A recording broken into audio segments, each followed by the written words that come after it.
What's up, Warriors? Welcome to another wonderful Warrior Wednesday here at Protector's Toolkit. We're so thankful for you to enjoy tonight's broadcast. We're so thankful that you're here tonight with us on this Wednesday. We love to do these Warrior Wednesdays just for you, the church protectors. This is something that is near and dear to my heart because I feel like I can't get in enough audiences. I can't talk to enough warriors, you guys and gals out there that have decided to take up arms or stand up for your church to say that we are going to have a safe and secure worship environment.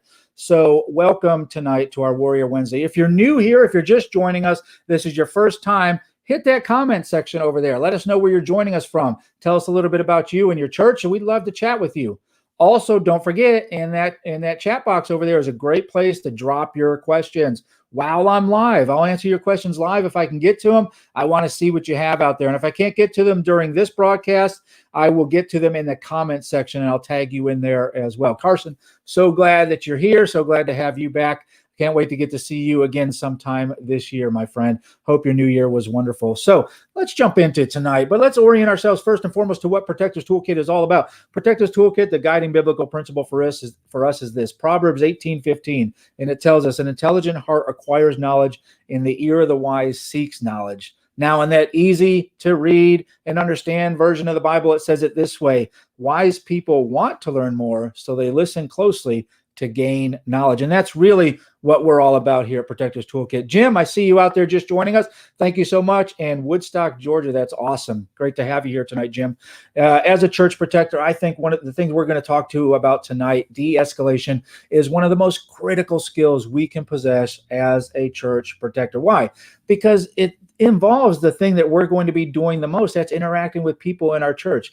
Yes, I know we love to train with our guns. We like to be out there carrying in church because we're protecting the flock that way, and that's great, and that's biblical, of course. But we are going to be talking to people a lot more than we are guns up and guns out of holsters, because quite frankly, what we think about here at Protector's Toolkit, number one, is the gun out of the holster. There's a lot of failures that happen in your process up to that point. And number two, we need to be engaging people with aggressive hospitality, and that's how we'll shut some of these things down. These active shooter killer events are really a lightning strike event. We need to be better at dealing with people, talking to people, than actually going guns up or just training with guns all the time. Victor, I see you joining us there from Florida. Thank you. Randy, thank you. Grove Community Christian Church in Baltimore, Ohio. Awesome. Scott Hewins. Yep, I see Spring Hill, Florida, of course. Victor, I can't wait to spend some time with your church this 2021 season as well. I know we're going to have a great time there. So let's get into de-escalation and what that's all about. So there are a ton of factors that involve identifying, de-escalating, and managing conflict situations. You all know this. If you've been doing this for a little while, you understand that this is a part of the church safety and security ministry that has a lot of nuances to it. These situations typically unfold rapidly and oftentimes without warning. We don't know what triggers it sometimes, and it just comes upon that person to get into a crisis, whatever it is for that particular person at that time. Time compression alone makes it necessary for the church protector to have two things readily available for you at your disposal, whether it's on your tool belt or in your toolbox. You've got to, number one, have a working and understanding knowledge of the OODA loop process. I'll talk about that here in a second. And number two, an advanced preparation and training in de-escalation if you hope to be successful at this. What is the OODA loop? Well, this was developed by Colonel John Boyd. He's a fighter pilot, United States Air Force. Easily one of the most easy military forces out there. No offense, Air Force brothers and sisters, I love you, but I'm Army all the way. So Colonel John Boyd figured out the sooner he could get involved in his enemy's OODA loop, which stands for observe, orient, decide, and act, the sooner he can get involved in that in his enemy and have his own OODA loop process going on, and even get ahead of his enemy in that process of observing something, orienting himself differently, making a decision and then taking action, the more success he would have in outcomes of these fighter pilots. So we can also implement that here in the church safety and security world too. We want to understand, we want to observe that where is someone in a crisis that we have to de-escalate. We want to orient ourselves properly. We're going to talk about that here tonight. We want to make a decision on how we're going to do that. And last but not least, take action. And we want to try to do that ahead of the person's OODA loop that is actually in the crisis. You know, having written policies and procedures is very important. And I talk about this all the time on all of the Warrior Wednesdays. Again, if you're just joining us tonight, make sure you drop some comments in the comment sections. Let us know what church you represent, where you're listening from. And if you do have any questions, drop those in there as well. I'd love to answer those live for you tonight. Also, go seek out all of our other Warrior Wednesday videos. Those are on our YouTube page. But again, stay with us here right now while we talk about this. Those policies and plans and procedures that you have that are written down, the great thing about that is you can train your folks to those plans, policies, and procedures. That's going to be vitally important in everything that we do in this de-escalation process. Because we have to determine what type of de-escalation or person or crisis that we're dealing with. And if we have a policy that tells us how we're going to deal with these types of interruptions, that helps us discuss in our small groups, in our church safety and security ministry teams, what we should be doing. And then also maybe it helps us identify who's really good at it. Because believe it or not, folks, it is Thomas, I see you joining us from Pima in Tulsa, Oklahoma. Awesome. Hit us up at admin@Protectors Toolkit, because I've got to talk to you in Tulsa. I need to come up there and visit you folks up there. So what we need to understand in this is this is not a come one, come all approach. There are going to be specific people in your church safety and security ministry who will be very good at the de-escalation process. And there will be some people who are not so good at it. You may have a vision of somebody already on your team that whenever there's a crisis or someone is in conflict, they seem to walk over with a can of gasoline and pour gas on that fire already, right? That may be not the person you want in your church safety and security ministry dealing with de-escalation. Mike Brown, thanks for joining us in Spring Hill, Florida. Awesome. So let's determine first what we're dealing with, what type of crisis this person is in. Is it a person with diminished mental faculties? That certainly takes a soft heart and a soft hand to deal with that. It is someone who is non-threatening disruption, someone that just doesn't know any better, or maybe they think the pastor is talking directly to them. We see that sometimes in church as well. Is this a calculated or purposeful disruption? Is this someone who is anti-church, anti-God, anti-Christ, and is coming into our church to purposely disrupt us? Now, that's a different type of disruption. We talk about that in some of our other training. Or is it someone in mental health crisis? Again, you can see why it's important to know first and foremost as we're orienting ourselves and observing what type of crisis we're dealing with and what type of de-escalation we're going to be dealing with at this point. And it's critical at this point to understand to get law enforcement intervention started your way as soon as possible. We understand that law enforcement national response times are roughly 10 to 15 minutes. That's a nationwide average. You are going to be the true first responder to your incident, to your de-escalation event. So understand that. But we do want to get the professionals involved and en route to our location as soon as possible. And what's the worst that happens if we de-escalate it? Great, we de-escalate it, we write our incident report, and the police show up. They get to meet us, they get to see our church, and know that we're a partner with them in the community. Now, like I said earlier, it is my belief and understanding and experience that de-escalation is a true art form. You will know people who have the gift of gab and can talk to anybody.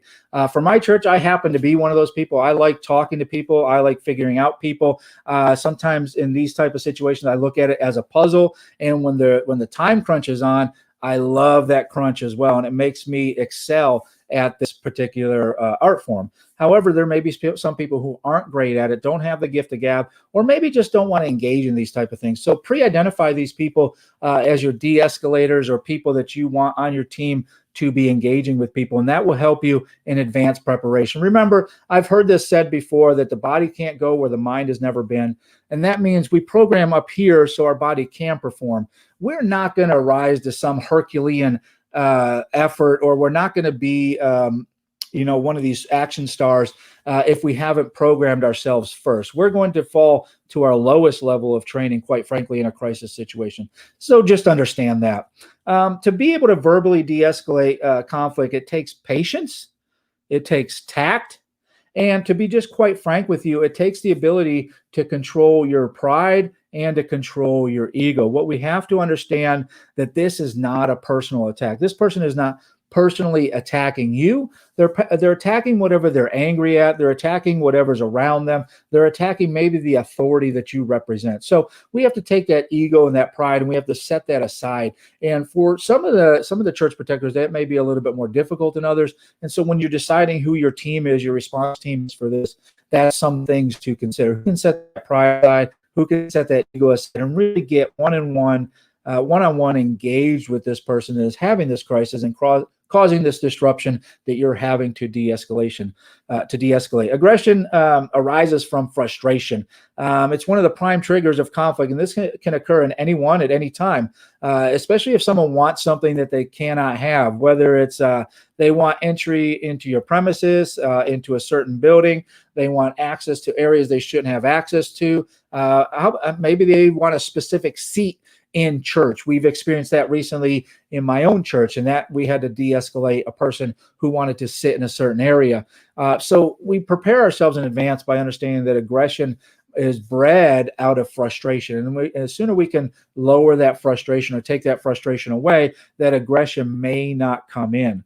Breakdowns in communication, a lack of adequate communication skills, and even drugs or alcohol can all be contributing factors to the development of conflict in somebody that is in crisis. But regardless of the contributing factors, the intended goal for us as the church protector, as the warrior, and understand that, folks, you are warriors. The Lord is a warrior. The Lord is his name. It says right quick in Exodus up front of the Bible if you don't believe it. And we are created in his image. So you protectors, I look at you all as warriors, and I thank you for that. Remember, if you're just joining us, hit the comment section. Let us know where you're joining from, and ask any questions over there that you also want to know more information about. We'll get those answered tonight. If I can't get them tonight, I'll get them in the comment section later on. I'll tag you. So our goal, what is the goal? It's outcome focused. What do we want the outcome to be? And we should already have an idea what that is prior to going into this conflict resolution or this de-escalation with this person that is in crisis. We want to have a goal in mind, what we hope to achieve in this. That way we can work towards it. When you're dealing with conflict, it's important to remember first and foremost that you, as the church protector, as the warrior, you are in charge of how you react. And the way you react may make that other person rise in their level of aggression, or it may lower their level of aggression. So understand that your attitude must remain positive at all times to be successful in this. We want to make sure and we're giving the conflict our full attention. If we are the one to de-escalate this person, then we have to be the one that is directly engaged with this person and give it our full undivided attention. This person has us at this moment. So what does that mean? Well, your plans, policies, and procedures then have to be written. If I am the one in charge of church safety and security for that day, and I have to de-escalate this person, then guess what? Someone else has to step into my role. So another coordinator has to step up and take care of the other things that may be going on in the church safety and security space. So understand that. That's why we have these plans in place. So I know if I'm dealing with it, then somebody else behind me has my back, and I don't have to pay attention necessarily to my earpiece as much as paying attention to the person that's directly in front of me. Also in this, we have to understand that there are two types of communication: verbal, the spoken word, the thing that we say to the person, and nonverbal, our body language or cues. Our attitude is going to be readily apparent and almost like a neon sign on the front of us if we don't have the right verbal execution and talking, and we also don't have the right nonverbal. If I just sit there with my arms closed and my head cocked like I can't wait till this is over, that's not going to let the person believe that I really want to de-escalate this situation. And it's also not going to let them believe that I can de-escalate this situation. I do have the power and authority to help them through this. So make sure we're paying attention to our body, what we're doing with it, how we're presenting ourselves, that we're not being overbearing, and we're also not saying the wrong things to incite violence or to raise the level of aggression in this person. Our aim here is to redirect the other person's behavior to generate voluntary compliance in whatever we're trying to get them to do. So understand, keep the goal in mind, see the finish line already, know what that looks like for you, and have the right body posture and the right verbal execution when you're talking to this person. So the first step with this, we talked about the plans, policies, and procedures. The first contact is often going to be the most important. It establishes who you are and what your ability is and what your capabilities are within the conflict resolution or the de-escalation process. This is, again, why we have the right people that are doing this job. We train also our ushers and greeters to the affected level in this. Think about it. They may be the first person to find somebody that is wrong or is just off. They don't have the right countenance. Maybe it looks like they gargled with vinegar or were baptized in vinegar when they come into the church. And this would be great for our ushers and greeters to, number one, let us know about this person as soon as they see them. They also might be the front line that gets the aggression first, especially if it's an usher seating someone who doesn't want to be seated in a certain area. That might be the trigger event right there. So the ushers and greeters are our first line of defense. They're our eyes and ears, and we give them capability and ability when we train them in this process as well, at least to the affected level. Now, if their affected level is recognize it early on and report it to the right people, so be it. That's why we write it down. We can train them to it, and everybody knows what is involved in the process. Your ushers and greeters should be trained, obviously, to minimize it or to remove it from a major area like the inside the sanctuary or from around a lot of people. But in the absence of that, they have to be given the capability and ability to get somebody on a radio that can do that or has the authority or has the ability to do that. So make sure we're doing that. Again, just a reminder, if you have any questions throughout my talk here, just drop them in the comment section right there, and I will get to them at the end of this video. I'll make sure I answer all your questions. It doesn't even have to be about de-escalation. If you have any asks or questions about church safety and security in general, shoot them out there. Chances are somebody else is thinking the same thing, and we'll get that answered for you as well. We want to make sure we prepare our safety and security team in advance. We talked about that with policies and procedures. We can do that also by getting advanced training for them. You know, a lot of times what I see churches, I travel all over the nation. I train churches. I'm very fortunate that I get to do that. And I spend a lot of time in a lot of different houses of worship in a lot of different states. And sometimes I see that training is lacking sometimes. I know we're largely a volunteer force, and getting everybody to show up to a training event is sometimes difficult. And so what do? We get the hard stuff out of the way, or the things that we like to talk about out of the way. And that's typically, how are we going to engage an armed suspect? Now, this is something we do need to train for, but however, that is a lightning strike event in our church. Especially if we're doing everything right in all of our holistic approach to church safety and security, we may never experience an armed gunman come into our church. So seek out some additional training. And a great training is a de-escalation course. Protectors Toolkit has a course. We do a one-day course that has some scenarios built into it.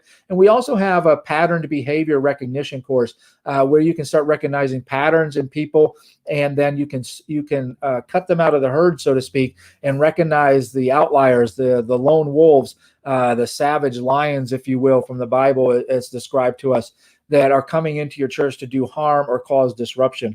So seek us out for that too. Admin at Protectors Toolkit, or just navigate over to our website, protectorstoolkit.com, and we'll help you find the course that you need for your church. You can jump on a call with me. So let's get into 10 tips for de-escalation for the church protector. That's probably what y'all showed up here for tonight anyhow. So let's get these knocked out. Number one, be empathetic and non-judgmental.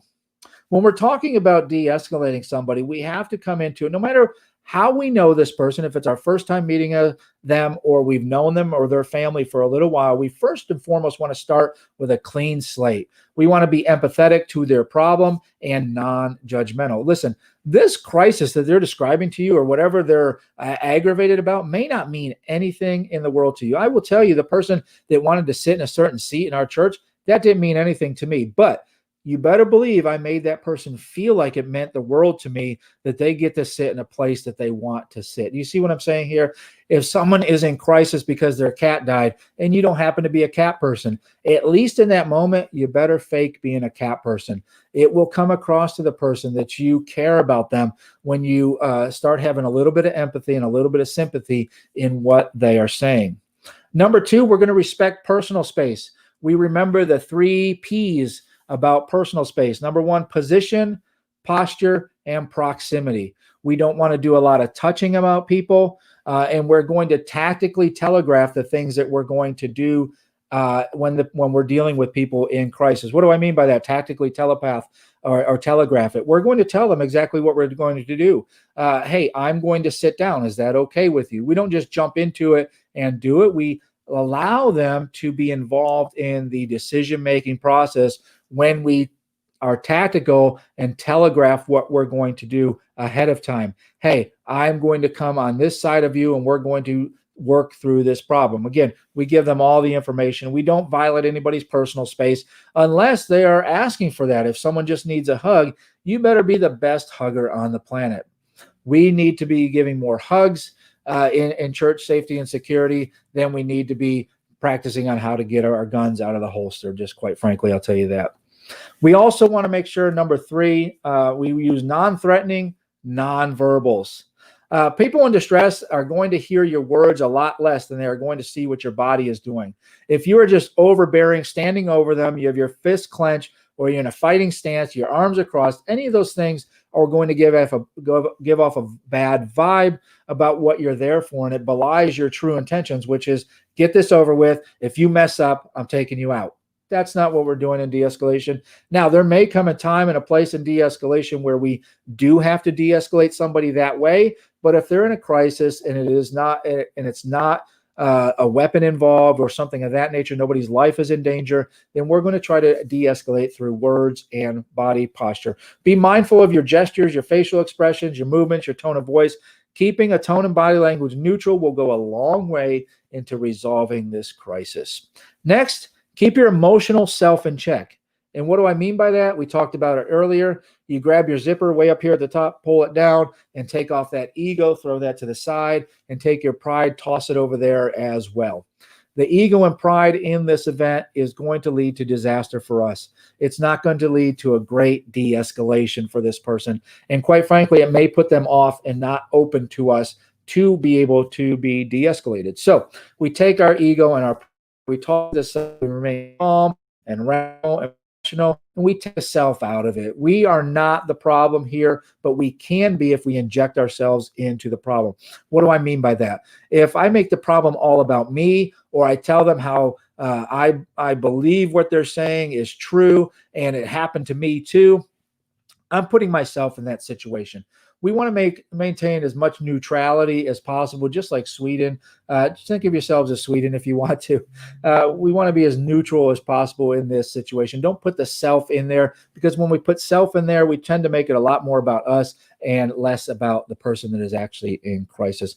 And it goes a long way to diffusing the situation if we take the self out of it. It allows them to open up to us. We also want to focus on feelings. Yes, I know if you're one of those tougher than tough guys, feelings is sometimes we don't like to, it's one of those things we don't like to talk about. But in this situation, when we're de-escalating somebody, they are really in their feelings, and their feelings to them really matter. In fact, it's the most important thing in the world to them right there, is their feelings. And the more you intrude on those feelings, or you tell them those feelings aren't valid, or you invalidate those feelings, the more aggression is going to start building in this person. So we get to the heart of the matter when we talk about people's feelings, and we recognize and respect their feelings. We watch and listen carefully to the person's real message. We try to get it out of them. We ask them to tell us more and more and more. And I'm very fond of introducing this guy to every class that I teach, because if you're a church protector, you should know who my friend is. It's Quiet Coyote. Quiet Coyote has 2 ears that's good for listening and 1 closed mouth. Quiet Coyote will go a long way in your church safety and security ministry. People in crisis, people in church in general, like to be listened to. So nod your head and listen to the person and get engaged with what they're telling you about their feelings. Sometimes you can experience, next here is ignoring challenging questions. And what do I mean by that? Sometimes we can experience this person wanting to personally attack us. They want to challenge our authority, challenge our abilities, challenge our capabilities, and we're going to cut that off at the knees. How are we going to do that? We're going to make sure we redirect to the actual challenge that we're having.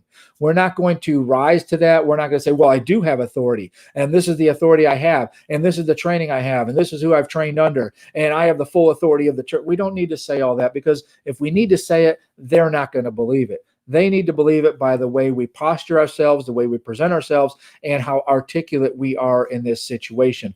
When a person challenges your authority, we want to make sure we redirect their attention to the actual issue at hand. We also don't want to add in other people to this equation. Well, so-and-so did this, or you did this for so-and-so. No, this is a specific event for you. We're dealing with your event only. If that happened, I'm sorry about that, but this event is special to you, and we're going to deal with that. That's how we cut this off early on. We don't have to rise to the challenge of their challenging questions or their taking away of our authority. We bring the focus back to how we can work together, you and I, to solve the problem. That'll help you out in the long run.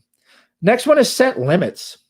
As a person goes through crisis, we're going to have to set limits for them on what we will allow to happen and what can't happen. And it's okay to talk about this to a person in crisis. You have to let them know where your hard stops are. No, you're not going to be able to talk to the pastor right now. However, you can make an appointment to talk to the pastor. Here's how to do it. We set these limits where it's something along those lines where I'm in a crisis. I need to talk to the pastor right now. We're not going to allow that to happen. We know that's a huge risk in the church safety and security ministry. So we have to know what those limits are already. And then we stick to those limits. We don't waver from those hard limits that we've set. We are respectful and set reasonable limits. We're concise and offer respectful choices. Options are always preferred in this, and we don't go beyond a certain limit. Make sure we speak clearly and simply and offer the positive choices first so they can be involved in their own crisis de-escalation.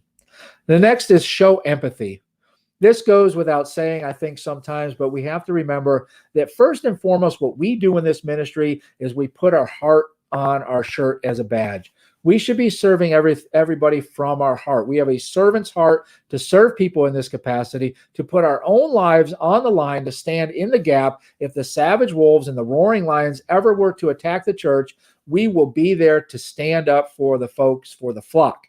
So we need to start serving with our heart, and a way to de-escalate somebody is to show that first and show a little bit of empathy for that person. This goes back to what I said earlier, where if you don't care about you care about if the crisis to get this resolved. Hot heads and cold hearts never solved anything. Remember, hot heads and cold hearts never solved anything, especially in church safety and security ministry. The safety and security professionals, we need to show compassion for what we do and empathy and give conflict our full attention. This person needs to be made to feel as if they are the most important person in the world to us at that moment. We don't make rash judgments. And in fact, we shouldn't be judging these people anyhow. That's not our role. That's not what we were given to do in the kingdom. Next here is silence is sometimes awkward, right? No, silence is not always awkward. Silence is sometimes necessary. You know, one of the greatest tricks we have in law enforcement, I'm just going to reveal this to you because I don't think you'll share it with anybody else. So this is just our secret. One of the greatest tricks we have in law enforcement and dealing with people in crisis and conflict and people in confessionals is silence. People will fill in the silence for you. The more we allow people to talk, the less they're yelling sometimes. They bring their voice down when they realize they're overpowering or they're louder than everybody else around. And remember what I said, quiet coyote has 2 ears, 1 closed mouth, because people want to be listened to. So silence is golden, is our rule in church safety and security. We've all experienced awkward silences. And you know what we try to do? We try to fill those in.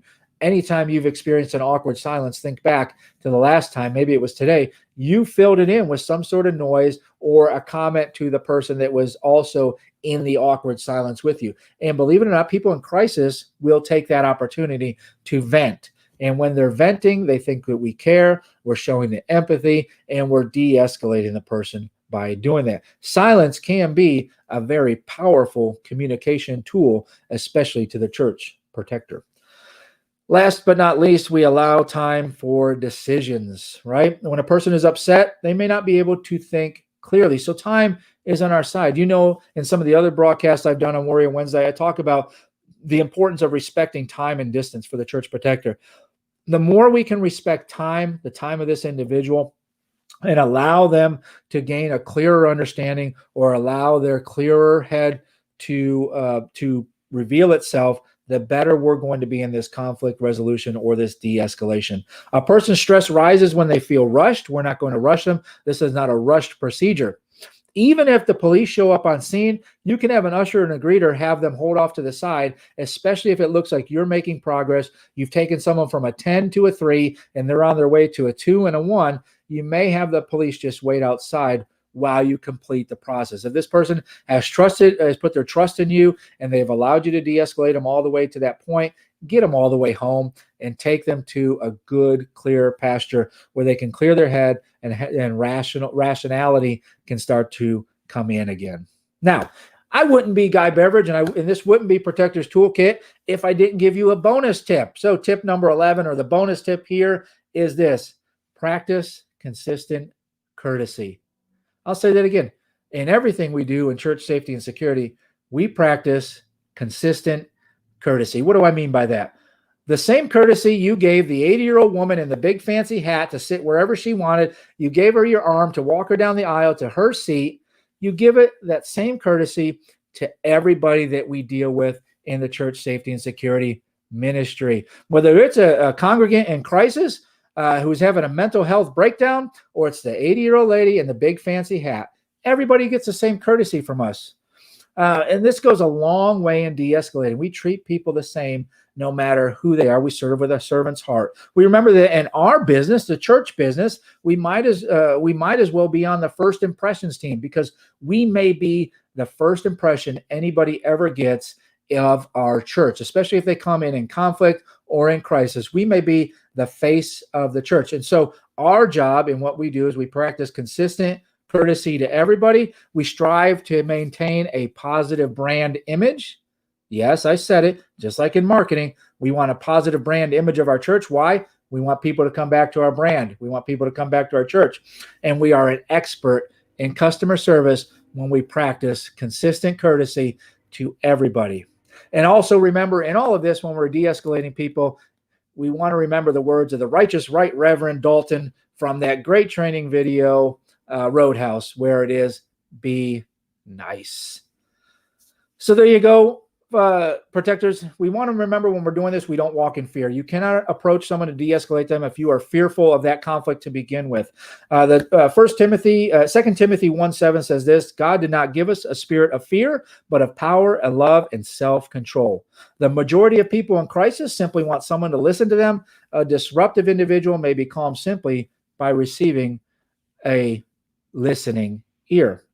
In all of these conflicts, the law is always on your side if you do de-escalation right. Churches are private property owners, and we are allowed to extend or withdraw our invitation to our property. Check your state laws for that. They vary state to state, but by and large, case law supports that churches are not required to allow everybody on their property simply because the ministries are open to the public. If you need to de-escalate somebody and remove them from your property, go ahead and do that. From a risk mitigation perspective, calling law enforcement solves many problems for you, but it could also bring problems to you if not handled and managed in the proper way. The visible presence of uniformed law enforcement often helps calm a disruptive individual, but it could also escalate that situation. So use it wisely, use it to your advantage whenever possible. In all instances, prior preparation prevents poor performance. If you've been in the military for any length of time, you may have had that screamed at you like I did. Prior preparation prevents poor performance. Quality training is vitally important. Quality training we bring you from Protector's Toolkit is the training you need for the de-escalation training that you need for your church safety and security professionals. Remember also, the Bible tells us the tongue holds the power of life and death in Proverbs 18:21. When used properly, words can de-escalate even the worst situation. So thank you for joining us here tonight. I don't see any questions in there to ask. You can ask them now as I do our closeout, as I always do. I want to make sure you to remind you, if you're new to our Facebook page, hit the like button so you get updates from us whenever we drop this free content out there for us. Also, don't forget to follow us on all of our social media platforms right here on Facebook. Also, navigate over to our YouTube page, Protector's Toolkit on YouTube. Tons of other free training videos out there just like this one that you can easily digest. Also, don't forget, Our podcast, Word and a Weapon. How could I forget that? Word and a Weapon is just that. It's a word. It's something from the Word for your day to take with you as a Christian protector. And also I give you a weapon behind that, something you can put in your toolbox or on your tool belt. It's training that's easy to get into, get out of, and get on with your day. Don't forget to navigate over to protectorstoolkit.com, protectorstoolkit.com. Right now, if you sign up for our membership right now, I'll give you the code to do it at $10 a month. Here it is. Warrior Wednesday. That's it. That's the code to sign up to be an inside member, to get all the training you need, done for you training for your team, all the forms that you need to increase your safety and security ministry. Whether you're building, developing, or leading, protectorstoolkit.com is where you need to go. For only $10 a month right now, Warrior Wednesday is a code to use. We're booking now also for our live in-person 2021 trainings. Get involved in that. Hit us up at admin@protectorstoolkit.com, admin@protectorstoolkit.com to find out all the information about all the training that you want. You can also get $500 for your safety and security ministry. Yes, I said that right. You can get up to $500 for your safety and security ministry just for hosting a course at your church. So hit us up, find us wherever we are, message us, get us a carrier pigeon, whatever you need to do. We will make sure that we bring the training to you and tell you how to get that $500 grant right back to your safety and security team. If you're looking for a way to do a risk assessment for your church to figure out where you are, to figure out the opportunities and gaps and figure out what you're doing right and give you a roadmap on how to go from good to great in your church safety and security ministry, it doesn't cost a ton of money, because guess what, folks? We've done a virtual risk assessment for you. We will do a virtual risk assessment with you on the phone, walking through your church, looking at specifics, and you'll get a written report that comes right to you to give you that roadmap to go from good to great. So thank you for joining us again here tonight on Protectors Toolkit on our Warrior Wednesday. And Protectors, Warriors, don't forget, as I always say, keep them safe.